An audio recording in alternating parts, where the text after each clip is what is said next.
Pero sa loob, matindi ang sakit ng inyong puso at isip dahil hindi ninyo ma-unlock yung kakayahang i-develop ang mga talento na bigay ng Diyos at pagyamanin dahil sa kakulangan ng confidence o tiwala sa sarili. At yung biyayang ito ang hihilingin natin ngayong umaga sa Panginoon. Tatandaan natin ang babala ng mabuting balita. Kapag hindi natin dinevelop, pinagyaman at ginamit sa mabuti ang talentong ibinigay sa atin ng Diyos, una, babawiin niya yan. At hindi lamang niya babawiin, hindi tayo makakahati sa kaligayahan at glory ng kanyang kaharian. Yan ay galing sa mabuting balita.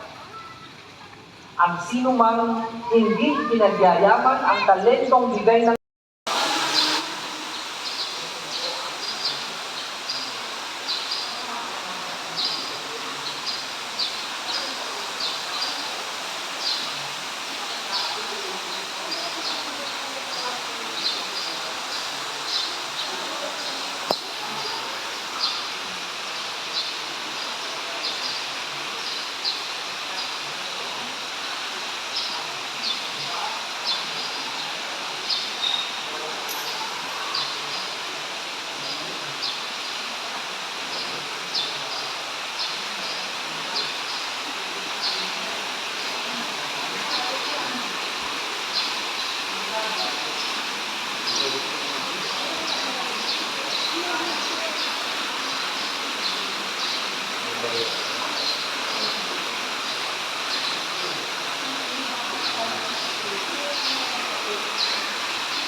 ang paglalak ng ganito.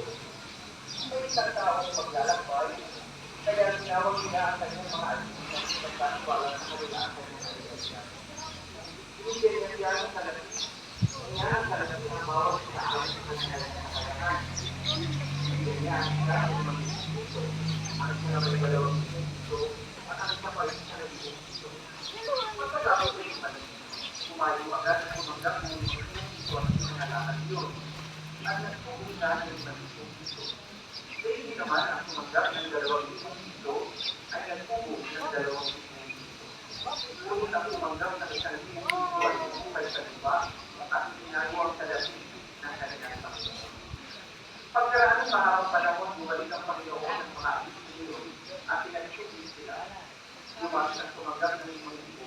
Di kanya, Panginoon, ito po ang limang ipo na ibigay niyo sa akin.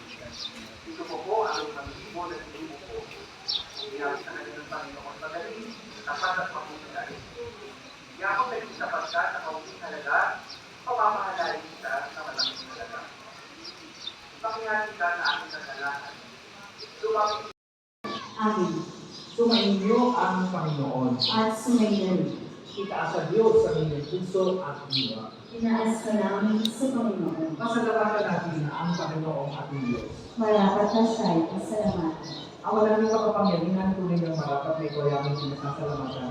Ngayong aming pinagbubuni ang araw na itinitla para sa mahal na Birheng Maria. Bukod mong pinagpalan sa babae lahat ang mahal na Birheng totoong kapalad na iyong piniling maging ina ng iyong anak. Nung isugo mo sa bilang aming Mesiyas, sa kapangyarihan ng Espiritong Banal, ang Birheng Maria ay naging inang tunay ng iyong anak na kanyang isibila bilang liwanag ng isang liwanag. Kaya kaysa ng mga anghel na nagsisiawang ng papuri sa iyo, nang walang upay sa kalangitan, kami nagpulungi sa iyong katakilaan.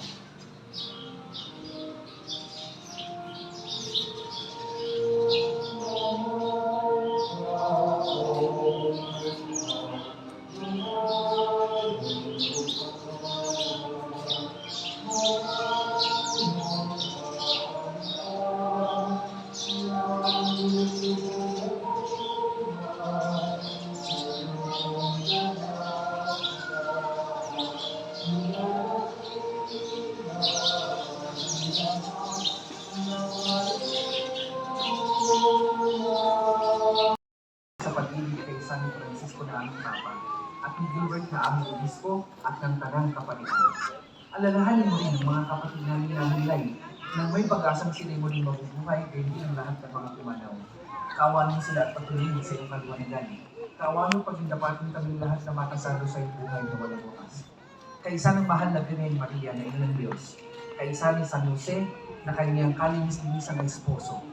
Ng mga apostol at ng lahat ng mga banal na namuhay dito sa daigdig ng kalingkod sa iyo. May pag-iunawa namin ang pagpupuri sa ikararangan mo sa pagitan ng iyong anak na aming Panginoong Jesucristo. Sa pamamagitan ni Kristo kasama at sa Kanya, ang lahat ng parangal at papuri ay sa iyo. Diyos amang makapangyarihan, kasama ng Espiritu Santo, magpasawalang hanggan.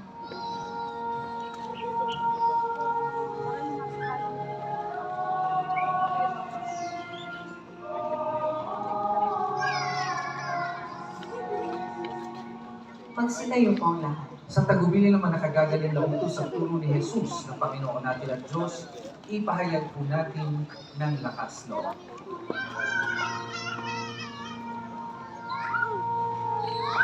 Ang namin sumasalangit ka, sambahin ang ngalan mo. Mapasa akin ang kaharian mo. Ang loob mo.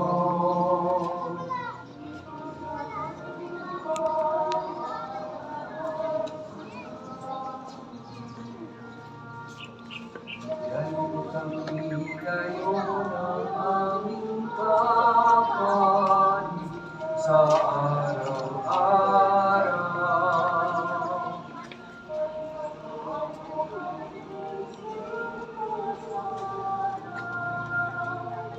Para ng pagpapatawad